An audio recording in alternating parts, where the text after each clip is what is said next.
A very good morning to all the students. In this session, we are going to discuss one important topic in the cryptography, that is block ciphers as permutation groups,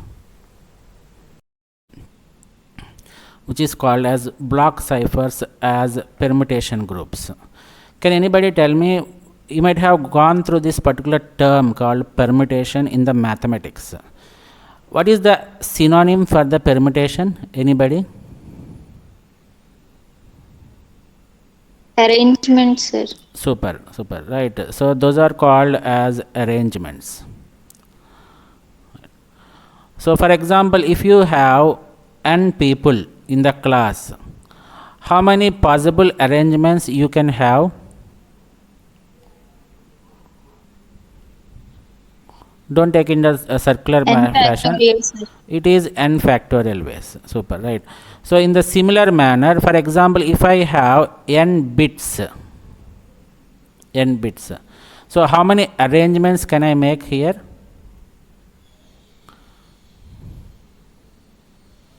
How many arrangements can I make? N factorial arrangements. So when you say that this is arrangement, that means you are reordering the position of the bits, but you are not changing the bits, actual bits, right? You are not changing the phase of the bits, you are just rearranging them. So to what technique do we need to apply these arrangements? Is it to transposition or substitution? Transposition, sir. Right. Super. So when you make use of the term permutation or arrangements, so n bits that is present in the input text can be arranged in the n factorial ways. So this particular technique, permutation, is applied to the transposition only. But the substitution can also make use of these permutations by making use of the technique called as encoding and decoding. That is not our topic of interest, right? So remember that these arrangements are always related to the transposition, but you can also make use of the substitutions. We can also make use of the arrangements for the substitution cipher also with the help of encoding and decoding. Right, we'll just see what this encoding and decoding is. We'll just go through the definition, that's it. Right. So up to here it is clear, right? Block cipher, I know what block ciphers are, and how can you implement these block ciphers as the permutations. This is what we are going to discuss, right? So for any encryption or decryption, what is the important thing that you should have?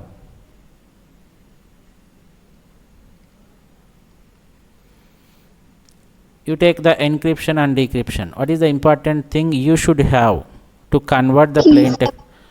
To convert the plain text into ciphertext or ciphertext into plain? It is key, right? Key plays very important role in the cryptography.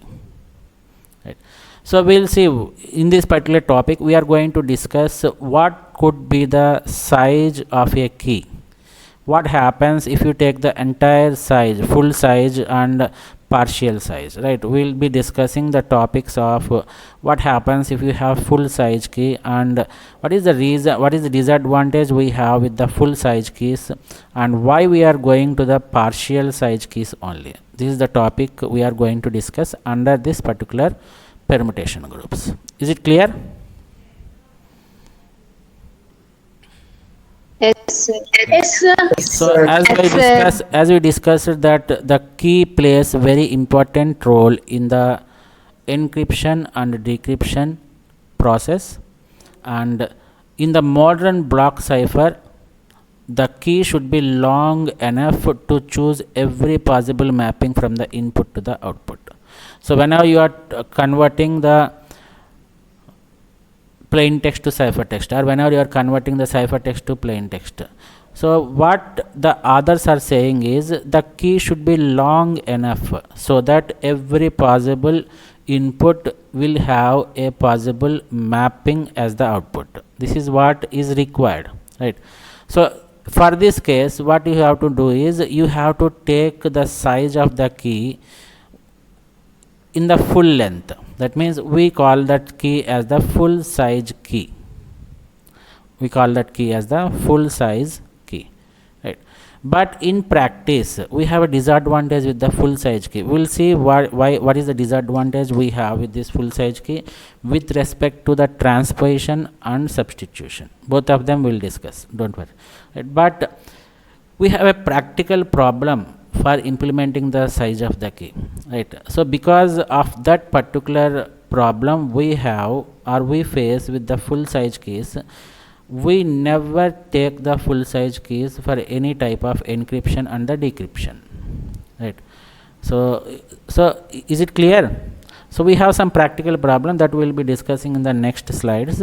So to avoid that practicality problem, we will not take the full size key for any encryption or decryption. We will be taking the size which is very much smaller than the full size key, right? So once you have the key as smaller, you can observe that you are not going to map every input to the output, right? But you are able to convert the plain text into ciphertext, and the reverse can also happen. That means the ciphertext to plain text can be easily recovered. Is it clear? Yes, sir. Yes, sir. Right. The point what I am going to stress here is, don't ever go for the full size key. Even though you have the possibility that you can take the full size key, you never go for it, right? We will take a size of the key which is very much smaller than the full size key, right? So, and one more important point that you get from this particular slide is this one, right? So there are keyed cipher components and there are some keyless components also, right? So in the cryptography technique, we know how to use a key. The key is used to, what is the purpose of key? It plays a very important role in the encryption and decryption process. Am I right or not? Yes, sir. Yes, sir. And, Yes, sir. and, Yes, sir. and tell me, what is this key? Is it a confidential thing that should be known to the sender and receiver only, or it can be exposed to others also? Is it confidential or not? Yes, sir. Confidential, sir. Yes, the key what you are going to use for encryption and decryption should be kept very confidential, such that the third party cannot get that key, right? So see here, the attackers are of two types. This is for just for our understanding, right? The attacker can attack the ciphertext. I am making it as CT, ciphertext, and he tries to get the plain text directly. This is one type of attack. And the other type of attack is the attacker will attack the ciphertext. Why I am saying that the attacker is always attacking the ciphertext? Any idea?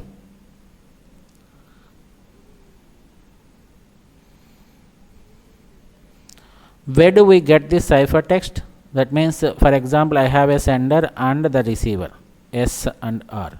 They are connected with the communication channel, and this communication channel consists of plain text or ciphertext. Ciphertext. Ciphertext. So the attacker can always attack the communication channel, right? The attacker can always attack the communication channel, and by attacking the communication channel, what does he get? He will get the ciphertext only, right? So the attacker is interested to get the ciphertext, and from the ciphertext he will be trying to get the plain text, or else there is other technique also. From the ciphertext he tries to get the keys. He tries to recover the keys from the ciphertext. This is not possible, but these are the two techniques an attacker can take, right?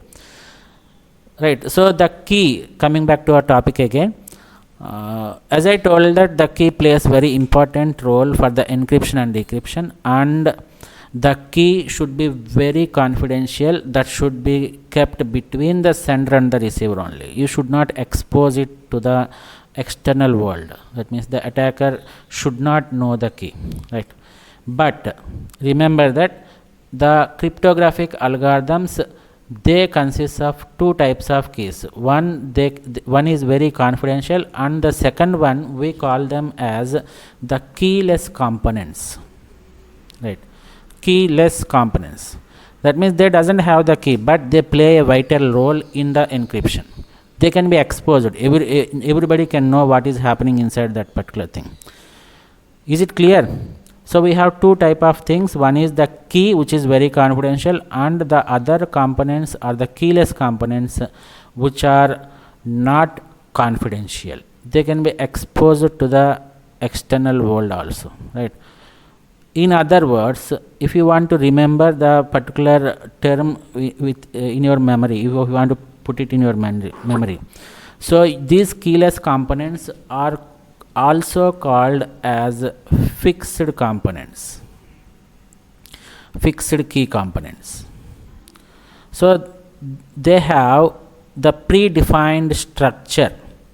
These components, the keyless components, have the predefined structure. Those components, we call them as the fixed key components, or technically we should call them as keyless components. Is it clear up to this point? In this particular slide, we have discussed only 2 points. The first point is we have the full size key and the partial size key, but we have some practical problems with the full size key. That is the reason why we never go with the full size key. Instead, we will take the partial key sizes, which is very much less than the full size keys. And the second point is the cryptographic field consists of the keys which are very confidential, which should be known to only the sender and the receiver, and they also consist of the keyless components which are not confidential, and they can be exposed to the external world, right? So this is what we need to know about the keys, right? Now we go, what is the need of these full size keys and what are the practical problems we have. All these things we will discuss, right? So coming to the full size key ciphers, as I told that we have lot of practical problems for implementing this full size key ciphers. Therefore, they are not used in practice. Never ever go for the full size keys. They are not used in practice, right? But we'll see what happens if we take a full size key in the transposition block ciphers. What do you mean by transposition? We will reorder the position of each and every bit, right? It's not mandatory that you should change each and every bit, but we will reorder a maximum number of bits, right? So what happens if we take the full size key in the transposition block cipher? That is what we are going to discuss under this section, right? So as we know that the transposition transposes bits without changing their face values, so it can be modeled as an n object permutation. In the starting slide also I told you, right? So you can arrange it in the n object permutation. So when we have n bits in a block, so how many possible combinations can we have? N factorial, right?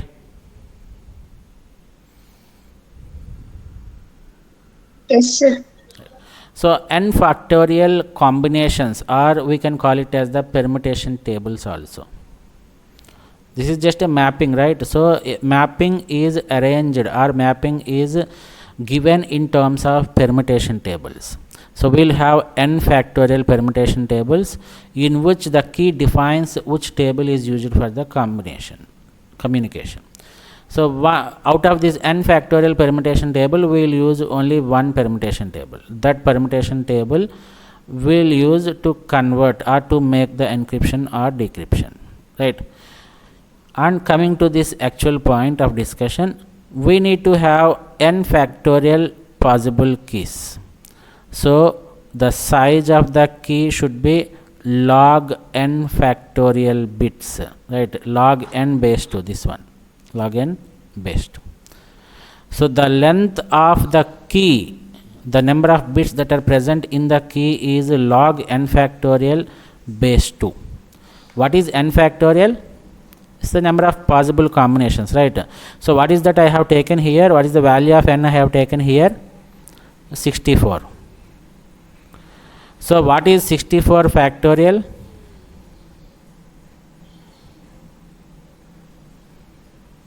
You cannot get this value, right? It is a very large number. Even factorial of 8 itself is something around 40,000 or something around 40,000, right? So if we assume the 64 factorial, it is a very large number, and if we apply this log 2, then you will get some number of bits which we cannot assume, or we cannot practically make use of that much length of the key, or that many bits for the key for the practical implementations. Is it clear?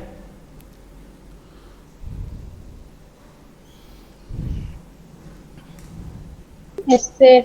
Right. Yes, sir. Now coming to the same concept, full size key substitution block ciphers.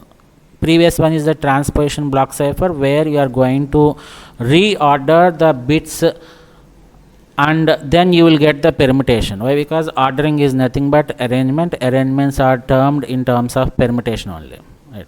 So it substitutes. Here in the substitution block cipher, we are going to substitute the bits. We know very well about this substitution block cipher. So can we arrange it, or can we model it as a permutation?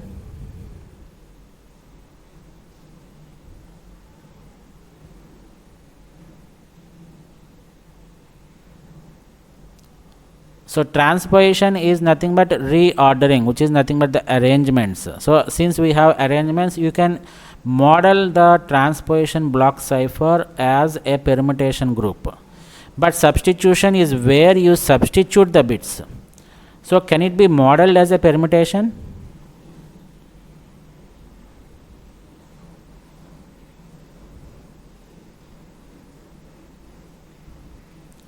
Right. So the answer No, is sir. no, right? But the substitution block ciphers can also be modeled using the permutation group if we make use of some techniques like decoding the input and encoding the output. So decoding is nothing but transforming of an n-bit integer to a 2 power n-bit string. So you take n bits and you convert it into 2 power n. So you use some techniques called decoding techniques, and you will be transferring this n bit into 2 power n bits. And the encoding is the reverse process of the decoding. So in this particular case, when you make use of the permutation, or when you model the substitution as the permutation group, the key size or the number of bits in the key is log 2 power n factorial bits, right? So what does it become if n is equal to 2 or 64? It is 2 power 64 factorial base 2.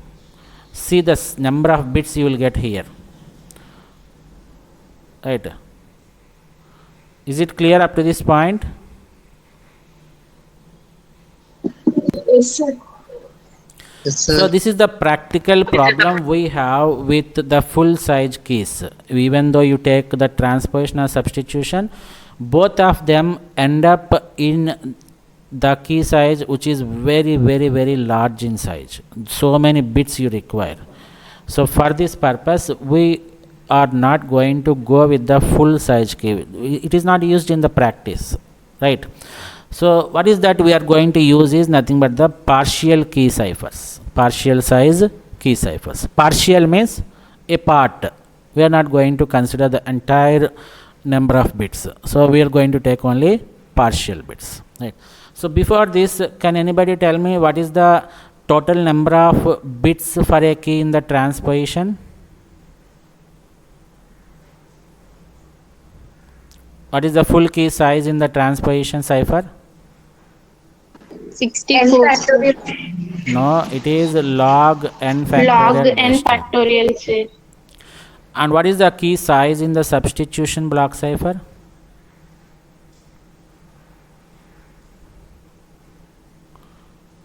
Log 2 power n factorial base 2.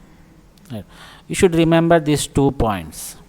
So that full size key size for a transposition block cipher is log n factorial base 2, and the full key size key for the substitution block cipher is log 2 power n factorial base 2. Right. So for these practical difficulty in the implementation, we are going for the partial size key, where we will take only few bits, very few bits. Actual when we compare the full size key with the partial key size, it is very less. Right. Let us see with an example.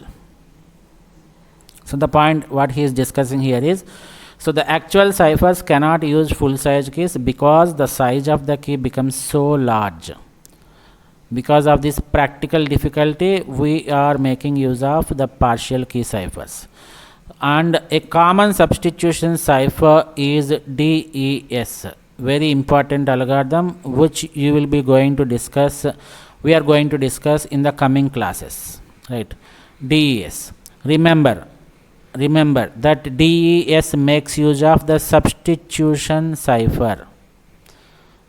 DES makes use of the substitution cipher, and it is a symmetric cryptographic algorithm. Right. As I told in the yesterday's session that we are going to discuss the symmetric algorithms first. Right. So DES is a symmetric substitution cipher which uses a 64-bit block cipher. These are very important topics, you should keep it in mind. So if somebody asks you what is DES algorithm, is it a symmetric or asymmetric? It is a symmetric algorithm. What technique they will use? Is it the transposition technique or the substitution technique? They are going to use the substitution. And most importantly, what is the block size of a DES algorithm? This is one important bit you can expect, or one important Viva question you may expect here. Right. So it makes use of the 64-bit block cipher. Let us take the example of the DES itself, and if the designers of the DES makes use of the full size key, right? What is the substitution cipher formula? What is the full size key formula? It is log 2 power n factorial base 2. So here the block size is 64. Therefore, I will get the formula as log 2 power 64 factorial base 2. Right. So if you simplify this, I will get the value as 2 power 70 bits.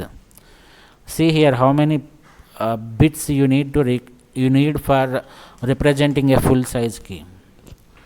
2 power 70 means it's a huge bits, right? But because of its practical difficulties, the key size of DES is only 56 bits. See here, what is the range of bits we are reducing? What is the amount of bits that we are reducing here? Right. Here it is actual full size, it requires 2 power 70 bits, but we are making use of only 56 bits. Right. But still DES is a very strong cryptographic algorithm. Nobody can break it. Right. This is the strength of DES. Right. So what is the key size? This is also one important topic, you should keep it in mind.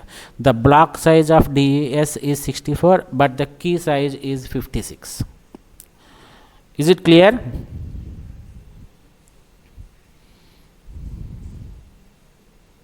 Yes, sir. Yes, sir. Yes, sir. So DES uses only 2 power 56. Why? Because we are making use of 56 bits. It makes use of 2 power 56 mappings out of approximately 2 power 17 factorial possible mappings. Right. And coming to the last topic of this particular topic, the keyless ciphers. As I told that the keyless ciphers are otherwise called as fixed key ciphers. That means you will fix what mapping is there. You will give a table representing what input should map to the output, or you will just pre-wire the components. You take the hardware components and you just connect the input 58 to first bit, first output, or you connect the 24 input to fifth bit. Like that, the pre-wiring is done using these keyless ciphers, right? Remember that keyless ciphers are nothing but the fixed key ciphers. So the keyless ciphers are used as components of keyed ciphers, right? They are not used as an individual entities. The keyless ciphers are never used as the individual entities.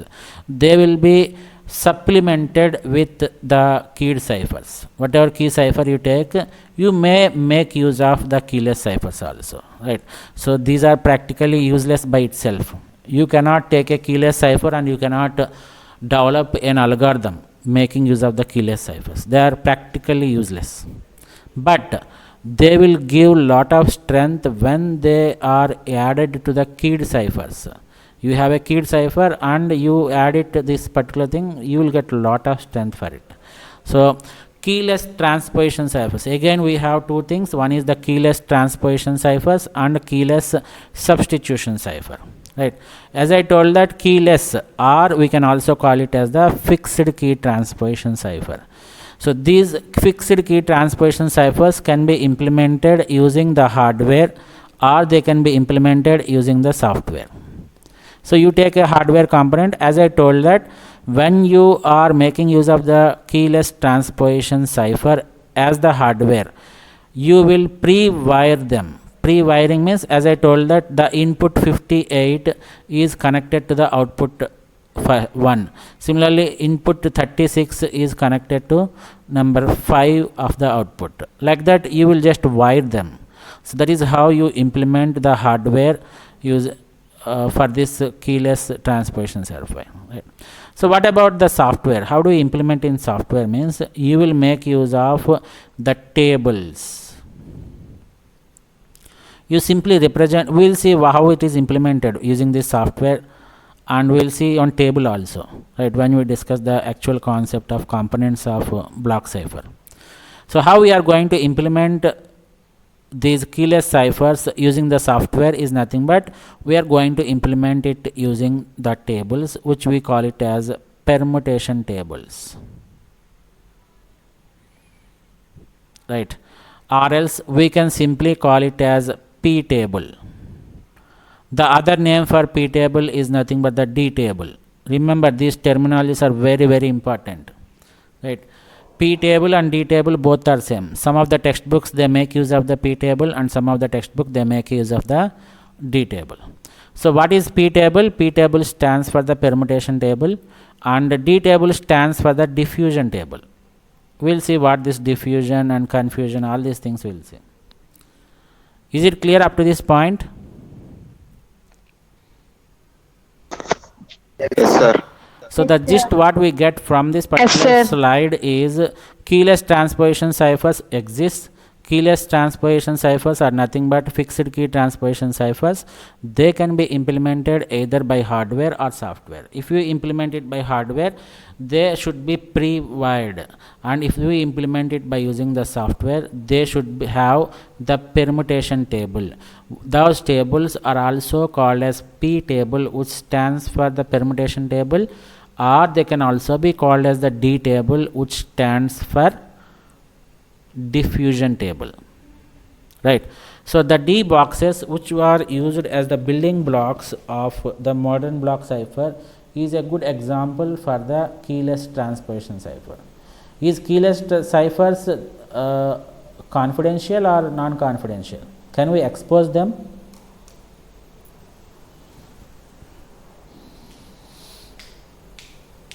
Confidential. Are keyless ciphers confidential or not confidential? Not confidential. They are not confidential. You can expose it to the external world also, right? Coming to the other topic, which is keyless substitution cipher. As I told that the keyless is nothing but the fixed key, but in substitution we are not going to implement it in terms of tables, right, in terms of hardware, right? We are going, it is also a predefined mapping from input to output only, right? But here we are going to represent these keyless substitution ciphers with the help of mathematical functions. You will define some mathematical functions to represent the mapping from input to output. So the example of this keyless substitution cipher is S boxes that we use as the building blocks for the modern block cipher. So S box stands for substitution box. Is it clear? Yes, sir. Right. So for substitution we will use S box.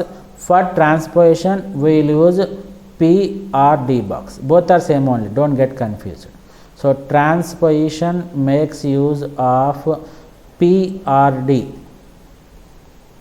but substitution makes use of, what is the box it is going to use? S box. Right. If it is clear, we can move forward. So this is end of today's session. So we have gone through the discussion on the full size keys versus the partial size keys. So in the next session we are going to discuss on one more very important topic, that is the components of a modern block cipher. Thank you one and all.